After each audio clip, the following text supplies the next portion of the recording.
খেলাফত বলতে আমরা কি বুঝি? মুসলিম খেলাফত মূলত চারটি ভাগে ভাগ করা হয়।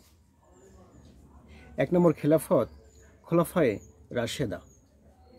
এখানে যে সমস্ত খলিফাগণ নির্বাচিত হয়েছে তারা সবাই মুহাম্মদ রাসূলুল্লাহ সাল্লাল্লাহু আলাইহি ওয়াসাল্লামকে কঠোরভাবে অনুসরণ করতেন এবং রাসূলুল্লাহ যে সমস্ত কথাবার্তাগুলো বলেছেন তা কঠোরভাবে মেনে চলতেন।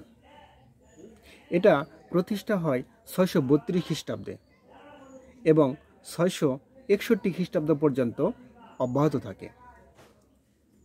এরপরে প্রতিষ্ঠা হয় 2 নম্বর খেলাফত। এই খেলাফতকে বলা হয় উমাইয়া খেলাফত।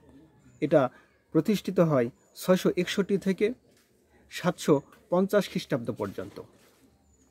এরপরে 3 নম্বর খেলাফত প্রতিষ্ঠা হয়। এই খেলাফতকে বলা হয় আব্বাসীয় খেলাফত। এই খেলাফত প্রতিষ্ঠিত হয় 750 থেকে 1258 খ্রিস্টাব্দ পর্যন্ত। এরপরে প্রতিষ্ঠিত হয় উসমানীয় খেলাফত।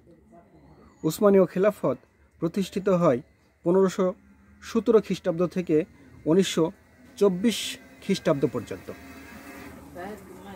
এর বাহিরেও কিছু কিছু মুসলিম খেলাফত ছিল। স্পেনের কর্ডোবাই উসমানীয় উমাইয়া খেলাফত এবং